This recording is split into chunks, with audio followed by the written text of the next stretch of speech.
Human engineer fixes failing royal ship life. Princess's payment shocked. The emergency klaxons screamed through the corridors of the Zephyrian flagship Celestial Dawn like dying animals, their piercing wails bouncing off polished metal walls that now pulsed with angry red warning lights. Jack Reeves pressed his shoulder against the access panel, feeling the vibration of failing systems through the hull as he wrestled with corroded bolts that hadn't been designed. The atmospheric processors are down to 12% efficiency, Theron announced, his voice tight with barely. The chief royal engineer's usually pristine uniform hung damp, his 6 fingers dancing frantically across holographic displays that flickered with cascading systems. We have perhaps 20 minutes before carbon dioxide reaches lethal concentration. Jack didn't look up from the tangle of alien conduits he'd exposed, where Zephyrian engineering relied on elegant, integrated systems that spoke to each other through quantum harmonics. He saw redundancy failures and single points of catastrophic break. His toolkit, primitive by galactic standards, lay scattered around him: manual wrenches, electromagnetic pulse generators, and rolls of metallic tape that would make any civilized engineer cringe. Your atmospheric recyclers are choking on their own efficient, voice muffled. They're designed to process air in perfect ratios, but when one component fails, the whole that's preposterous. These systems have operated flawlessly for 3 centuries. Their mathematic. Jack's laugh held no humor as he yanked free a crystalline component the size of his fist, its surface dark where it should have glowed with soft. Perfect systems don't account. Behind them, the bridge crew worked with increasing desperation. Captain Voss barked orders that became increasingly irrelevant as more systems cascade, his normally steady voice climbing toward diplomatic staff from a dozen species huddled near the viewports, watching the star's wheel slowly past as the ship's artificial gravity fluctuated. But Jack's attention was captured by the figure standing at his shoulder, observing his work with an intensity that made the back of his neck prick. Princess Lysel perfect royal composure despite the crisis, her flame-colored hair catching the emergency lighting as she leaned closer to study his pale skin held an almost luminous quality, and those distinctive pointed ears that marked Zephyrian nobility twitched slightly. You're bypassing the quantum harmonics entirely, her voice carrying a musical quality that somehow cut. Shouldn't quantum harmonics are beautiful when they work, not positive. As he began connecting human systems with liberal, but beauty doesn't elegance. The improvised connection sparked, sending a jolt up his arm. Immediately, one of the dead displays flickered back to life, showing atmospheric readings that were still dangerous, but no longer. Theron stared at the efficiency ratings are terrible. The power consumption is 3 times optimal. It's completely It's working, Jack said simply, already. Sometimes ugly corpses. Princess Lysel moved closer, her presence warm against his shoulder as she watched him work. Her scent carried hints of exotic spices he couldn't identify. Nothing like the sterile, recycled air that filled the ship. When she spoke, her breath. My people have forgotten how to make ugly quietly. Her words meant, oh, we've been pursuing perfection for so long that we've lost. Jack's hands stilled for a moment as her meaning sank. Around them, the crisis continued. Warning lights still flashed. Crew members still called out system. The diplomatic mission that was supposed to introduce humanity to the galactic community still hung in the balance. But in that small space, something shifted. Sometimes the universe doesn't care about your pursuit of perfection. The deep violet of her iris held flecks of silver that seemed to move in the emergency. Sometimes you just need to fix what's broken and worry about making it pretty later. The ship's atmospheric systems shuddered back to life with a grinding mechanic. Horrified, but the readings showed breathable air beginning to flow. Around the bridge, the panic began to ebb as crew members realized they might actually. But Jack was already identifying the next critical, and Princess Lysel remained at his side, watching humanity's approach to problem solving with an expression that mixed professional curiosity with something far more personal. Crisis was far from over, and neither was the growing awareness cractricity from his. The thermal regulation system is next, Jack said, studying the schematic. Princess Lysel had pulled up on her personal display. Her slender fingers moved across the holographic interface with practiced precision, but her attention remained fixed on his face as he processed the information. Our engineers designed it to maintain perfect temperature equilibrium throughout the ship. Stepping closer as she highlighted, each zone communicates with every other zone to ensure optimal distribution. Jack shook his head, already seeing the fundamental flaw. And when one zone goes down, they all panic trying to Your people really love making everything talk to everything else, don't? It's efficient. Though her tone suggested she was beginning to question. Waste nothing, optimize everything. It's been our way for millennia. It's fragile, Jack countered. Gather one broken link and the whole chain snaps. Humans learned to build redundancy into everything because we expect. They moved through the ship's corridors together, past groups of increasingly nervous diplomatic staff. The temperature had already begun to fluctuate, wild, too hot in some sections, freezing in others. Jack noticed how Lysol drew curious stares from her own people, but she seemed oblivious, focused entirely on understanding his. Your species accepts failure as inevitable. It's realistic, Jack replied, opening access panels with borrowed tools that sparked against alien systems. We don't build perfect systems because perfect doesn't exist. We build systems that keep working even when parts of them break. The thermal control center was a marvel of crystalline matrices that hummed with harmonic, each component a work of art as much as technology. It was also completely dead.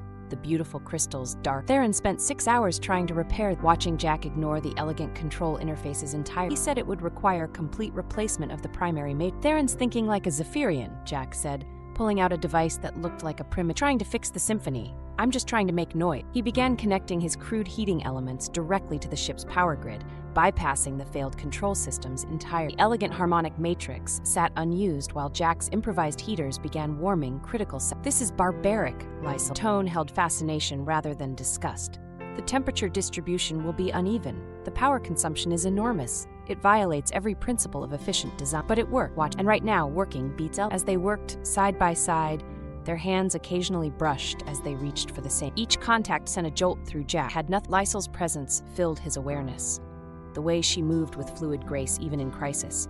How her breathing changed when she leaned close to observe the soft sound she dawned. Your people must think very differently about risk. Her voice softer now as they found themselves. To accept that failure is not only possible. We think differently about a lot of things. We don't expect the universe to care about our plan. And yet you succeed and find ways to make things work despite. Sometimes because of the chaos. Chaos creates opportunities that perfect systems never see. Their faces were inches apart now. The crisis temporarily forgotten as something deeper. The emergency lighting cast shadows across Lysol's features, highlighting the alien beauty of her bone structure, while her eyes held an intensity.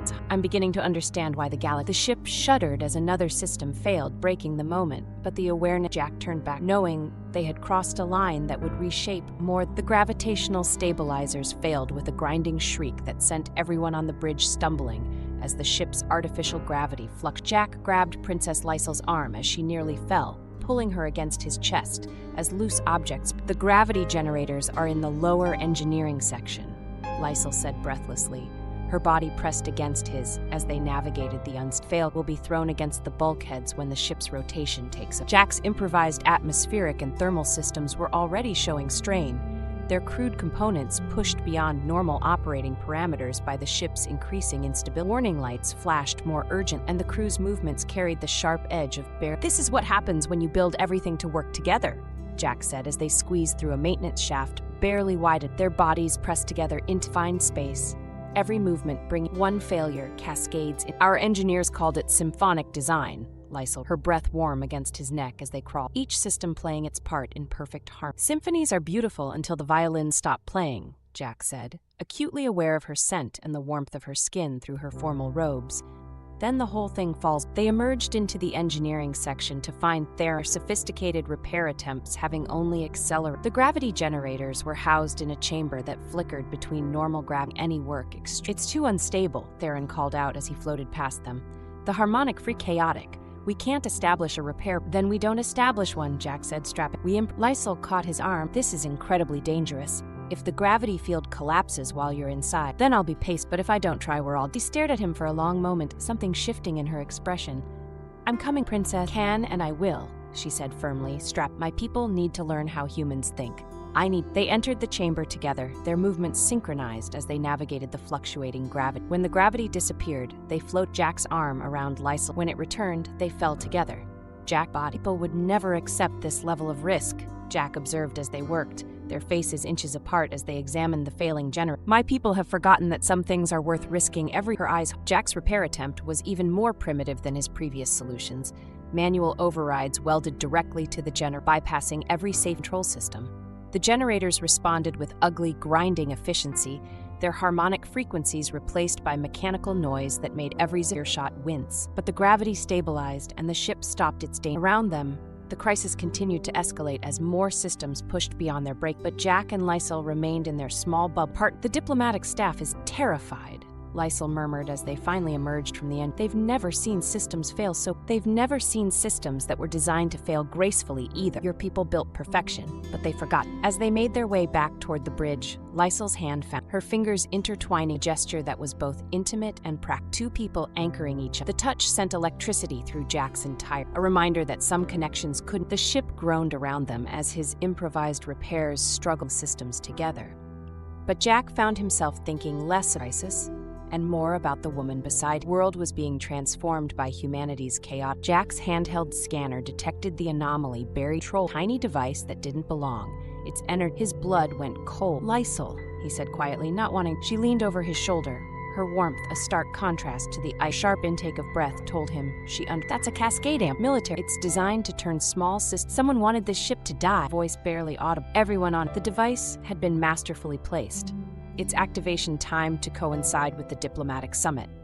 What had appeared to be catastrophic system was actually sabotage on a scale that would have wiped out the entire Zephyrian Royal and the diplomatic representatives of a dozen. We have to tell Captain Vaughn. Jack caught her. Not yet. Whoever did this is still on the ship. If we announce we've found evidence of sabotage, they might try to finish the job. They moved through the ship with new purpose, Jack's repairs taking on desperate urgency as he realized he was racing not just against system failure, but against an active enemy. Lysol stayed close to him, her royal training evident in how she maintained perfect composure despite the revelation that someone had tried to murder. The device is sophisticated. Only someone with intimate knowledge of our systems could have placed it so. Someone with access to the most secure area. Someone trust. Their investigation led them through Jack hadn't seen the royal quarters, the diplomatic suites, the senior officer. In each location, Jack continued his improvised repairs while they searched for additional evidence of sabotage. You're not just fixing systems anymore, Lysol said as you're rebuilding them entirely. Creating something the saboteur never. Human systems are harder to predict, Jack, connecting another crude bypass that would have horrified any civilized build for chaos because we live it. As they were the ship's systems, the attraction intensive, the shared danger, the knowledge that they were fighting an invisible enemy together, created an intimacy that went beyond the physical closeness required. Lysol's trust in his abilities was absolute, her faith in human ingenuity unwavering, even as her own people's technology. Whoever did this understands Zephyrian engineering perfect, said as they discovered another subtle sabotage. But they don't understand human engineering at all, because there's no such thing as human engineering, replied with a bitter smile. There's just humans making things work. They found the final piece of evidence in the ship's computer core. Access logs that showed the sabotage devices had been installed by someone with the highest level. The timestamps revealed a pattern of access that narrowed the suspects to just a handful of senior officers. Admiral Kane, Lysol breathed, staring. He's been opposed to human inclusion in galactic. He's been setting up humanity to fail. If this ship had died during first contact with all the diplomatic staff aboard, it would have been blamed on human incompetence. The ship shuddered as another of Jack, reminding them that the crisis was far. But now they knew they were fighting more than just failing systems. They were fighting someone who had tried to commit mass murder to prevent human galactic civilization. What do we do? Finding his in the dark. We save the ship, and then we save the galaxy from people who think murder is an acceptable strategy. Their partnership had evolved beyond professional necessity into some forged by shared danger and mutual respect. Whatever happened next, Jack knew his life had been fundamentally changed by the alien princess who had chosen to trust his pursuit. Jack's hands moved with desperate precision as he traced the sabotage device's connections throughout the ship's nerve. Every system Admiral Kane had compromised was designed to fail in cascade. But Jack's improvised human solutions had created new paths the saboteur never anticipated. Been watching us, Lysol said, monitoring the ship's internal sensor. Kane's been in the observation deck for the past hour, studying our repair. Let him walk. Connecting another bypass that rerouted powers never meant to carry main system. Planned for elegant Zephyrian responses. He didn't plan for human stubbornness. As they worked together in the cramped access tunnel, their bodies pressed close by necessity, Jack began teaching Lysol the fundamental principles of human problem solving. Not the theoretical frameworks, but the intuitive, chaotic approach that had kept humanity alive on a hostile. Your people think in terms of optimal solutions, showing her how to identify redundant pathways through failed systems. Humans think in terms of any solution. Show me. Breath warm again. Jack guided her finger, his touch sending electric awareness through both. He demonstrated the art. Feel the current flow. Don't calculate it. Feel it. The ship will tell you where it wants the power to go. Lysol's royal training had never prepared her for this thing, but she adapted quickly. her natural intelligence complementing Jack's practice. Together, they began creating solutions that neither human nor The sabotage was designed to overwhelm our analytical capability. Kane knew our engineers would try to calculate while the ship died around. But humans don't calculate. We guess, we try, we fail, we try again. We're too stubborn to give up and too chaotic. The ship's systems began responding to their combined efforts. Ugly human solutions bridging elegant Zephyrian designs in ways that should have been impossible. Warning lights shifted from urgent red to cautious amber as critical systems. Kane's going to realize his plan is failing, checking their progress against the ship's overall status. He might try something more direct. Then we'd better finish this fast! But his attention was divided between the technical crisis and the growing awareness beside every accidental touch, every shared moment of understanding. Every time their eyes met in the connection. My people are going to have to relearn everything they thought they knew about, Lysel said, as they completed another impossible. About problem solving. About survival. Your people are going to have to decide if they want to survive. The galaxy's not going to wait for them to calculate the perfect response to as they move toward the final critical system. The ship's main computer core, where Kane sabotaged. Lysel caught. After this is over, nothing. Things will be different. I know, Jack replied. Are you ready for that? I'm ready for whatever. Promise in her voice encompassed far more than just surviving the current crisis. Together, they entered the computer core, where the final battle chaos affect not just the fate of the ship, but the main computer core erupted in sparks as Jack's final bypass connected. His improvised solution forcing the ship's central systems to route around Admiral Kane's sabotage through pathways that had never been intended for such use. The elegant Zephyrian architecture screamed in protest, but atmosphere temperature stabilized across all gravity held The beautiful symphony of Zephyrian engineering had been replaced by the grinding mechanical noise of human improv, but everyone aboard. Impossible, Theron breathed, staring at the readouts in The efficiency ratings are abysmal. The power consumption is 3 times normal. The harmonic frequencies are... But it works, Cap voice carrying. By the ancestors, it actually worked. Words spread through the ship with the speed of desperate... The diplomatic staff who had been preparing for death began to emerge from their quarters. The crew who had given up on elegance began to study Jack's crude bypasses with growing... But it was the reaction of the Galactic Diplomatic Corps that Ambassador Reed found Jack in the computer core, still covered in lubricant, still holding the primitive tools that had saved. Do you understand what you've accomplished? Every species represented at this summit has been trying to solve similar problems for decades. Problems that their most advanced engineers declared unsolved. I just fixed what was broken, but he could see the larger implications dawning in the faces. Princess Lysel, her expression thoughtful, as she watched the galaxy's elite grapple with humanity's disruptive approach to problems. The Altarian delegation has been dealing with atmospheric recycling failures for the diplomatic staff. They've lost 3 colonies to system break. The Centauri Federation has an entire fleet of ships sitting idle because their propulsion harmonics can't be recalibrated after combat. Jack, what humanity saw as basic problems, willingness to accept ugly solutions over pretty failures, was a lost art among species that had spent millennia pursuing perfection. They had optimized themselves out of... Your species doesn't just think different. Approaching him as the crowd of think in ways we forgot. We think like people who expect things to break, because in our experience, they all... The immediate crisis was over, but Jack could see the larger storm brewing.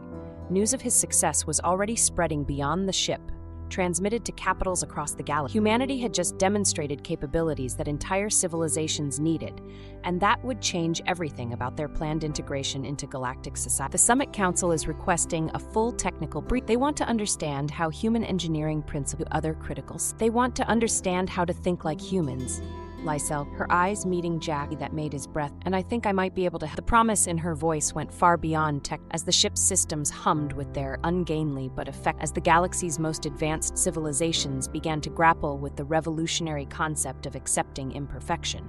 Jack realized that saving the ship, Princess Lysel moved closer to him, her presence a warm anchor in the chaos of My people are going to want all of our, but I want something more than... The way she looked at him promised shape more than just... And Jack found himself eager to discover what great... The confrontation came at the evening meal, when the ship's social protocols demanded that all senior staff and diplomatic personnel gather. Jack noticed Admiral Kane immediately, the tension in his posture, the way his eyes tracked every move, the subtle positioning that kept him near the emergency exits. He knows we found the evidence. Taking her seat. Her proximity was both comforting and distracting, her royal composure hiding, planning, watching the Admiral's interactions with other officers. A man who commits sabotage once won't hesitate to try. The evening's proceedings began formally, with Captain Voss presenting a detailed report of the crisis and Jack's solutions to the assembly. The response was immediate and dramatic, species after species recognizing the applications of human problem-solving to their own chronic. The Andromedans are offering a formal alliance.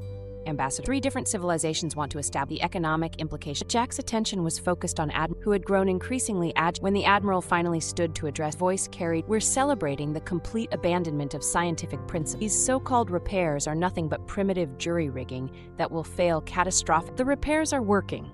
Princess Life, royal authority evident in every word. "The ship is safe. The diplomatic mission is successful, and hundreds of lives have been saved. At what cost? We're abandoning millennia of advancement for barbaric improvisation.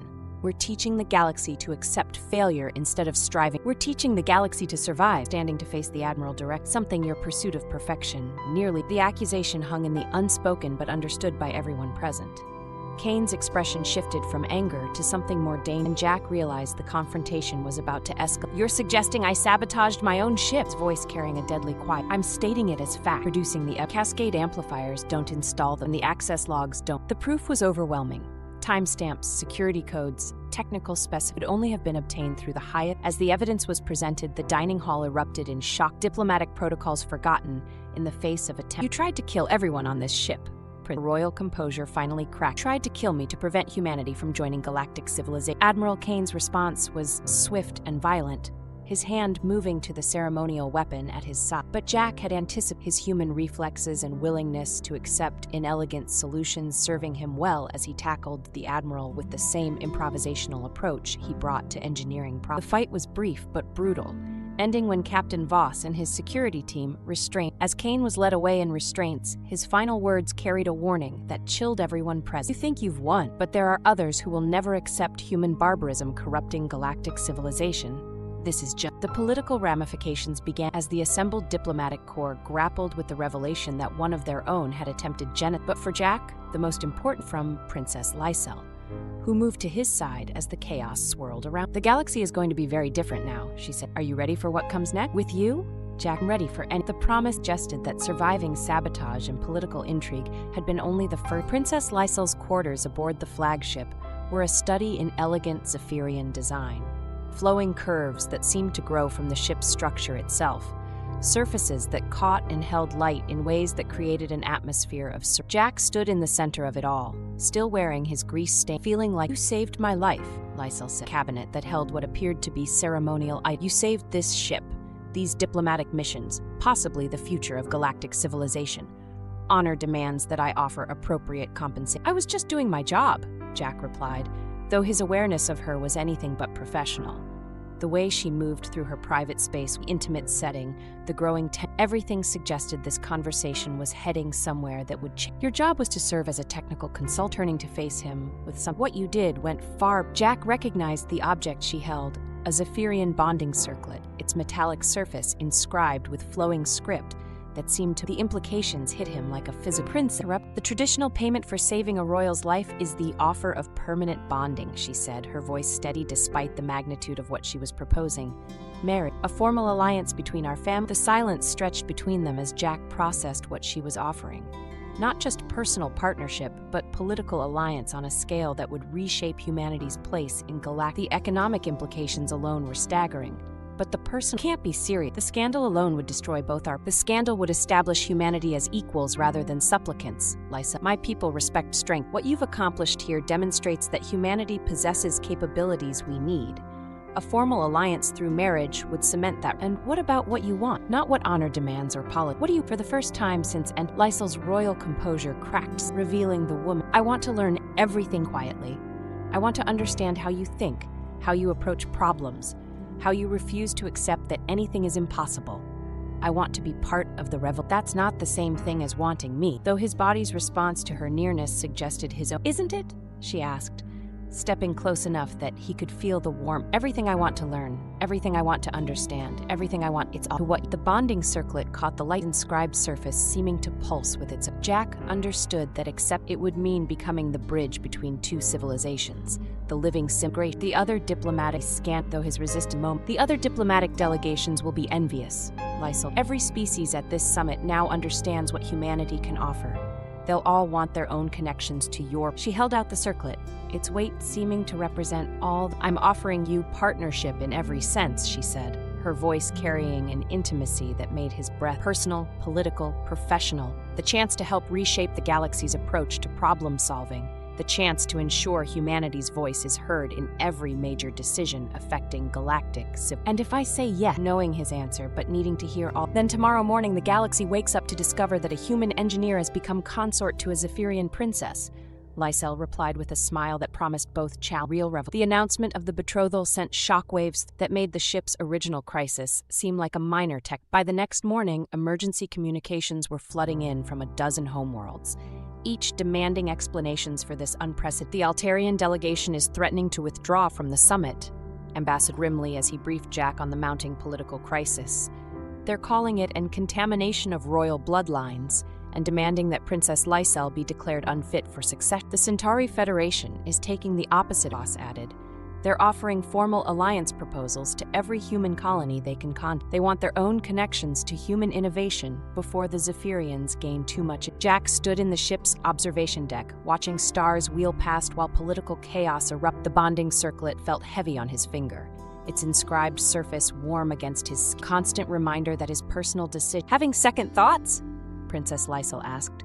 Joining her royal robes had been replaced by more practical, and Jack noticed she wore a matching circlet that marked her as unprecedented alliance. I'm having third and fourth thought. When I fixed your ship's life support, I never imagined it would lead to rewriting diplomatic protocol for the entire galaxy. But you're not here, the uncertain. No, if anything, the reaction confirms that we're doing something necessary. Change is never comfortable, especially for civilizations that have grown comfortable with. Around them, the ship buzzed with activity as diplomatic staff worked to man. Emergency sessions were being called, alliance structures were being re-evaluated, and trade agreements were being rewritten as every species tried to position themselves at real humanity-possessed capability. Emperor Valdris has requested a private, her tone suggesting her father's reaction. He wants to understand how his daughter's marriage could reshape the galactic balance of power. And what did you tell him? That his daughter learned more about survival in 3 days with a human engineer than in 30 years of royal. Lysel replied with a smile that combined affection. That maybe it's time the Zephyrian Empire started thinking like humans, instead of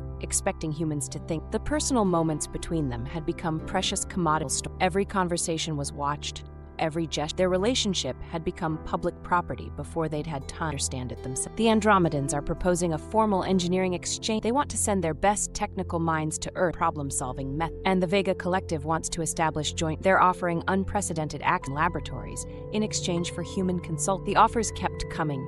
Trade agreements, military alliances, research partnerships, cultural. Every species that had witnessed wanted their own access to human ingenuity, and marriage to Princess Lysel had positioned humanity at the center of galactic policy. We're not just changing how the galaxy thinks about engineering, Lysel observed as they watched another diplomatic shuttle arrive with yet another delegation seeking audit. We're changing how they think about adaptation, survival, evolution. Are you ready for that level of responsibility? Take fingers. I'm ready to help the galaxy learn what humanity already knows, that survival matters more than perfection, that adaptation trumps optimization, and that sometimes the most elegant solution is the one. The political storm would continue, but at its center was something simpler and more powerful. People from different worlds who had found chosen to build some. 3 months later, the wedding ceremony aboard the neutral station drew representatives from across the galaxy, transforming what should have been a personal celebration into the most significant diplomatic event in centuries. Jack stood at the altar, wearing a hybrid of human and Zephyrian form, the bonding circlet on his finger, now accompanied by rings representing a dozen different alliance agreements. Princess Lysel moved toward him through the assembled crowd with regal grace, her wedding gown incorporating design, a visual reality together. The ceremony itself had been negotiated between diplomatics, every ritual carrying political extended far beyond. You may be the first human to change galactic history by fixing a broken air, Ambassador Reed whispered. Jack grinned, his eyes fixed on Princess Lysel as she approached. Her gown shimmered with threads of silver and gold, blending Zephyrian elegance with patterns from Earth. Crowd murmured, a mix of awe and tension, as representatives from every major species watched this union reshape. Ready to make, Lysel whispered, her violet eyes sparkling with both mischief and resolve. Ready to make a light. The bonding circlet on his finger pulsed warmly, a reminder of the chaos. The Efficient, a neutral arbiter from the Harmony Collective, raised their hands to silence. This bridges worlds, minds. Jack Reeves and Princess Lysel of Zephyria, do you pledge to honor this bond, to build together what neither could alone? I do, Lysel said, her voice. I do, his tone quieter but no less certain. The crowd erupted in applause, though Jack caught the tight-lipped expression. As the ceremony concluded, the Arbiter presented a crystalline orb, a symbol of unity across species. Jack and Lysel placed their hands on its surface, glowing brighter with their touch. The light spread, illuminating the station, a visual promise of the alliances. But the celebration was cut short. A sharp beep from Jack's wrist communicator broke. He glanced at Lysel, who nodded, and he activated the device. Captain Voss's voice crackled. Jack, Lysel, we've got a problem. Kane's allies have saboted system. Jack's stomach dropped. Kane's locked up. How's he pulling this off? Not him direct. Loyalists. They're still on the station, and they're targeting the summit. Lysel's face hardened.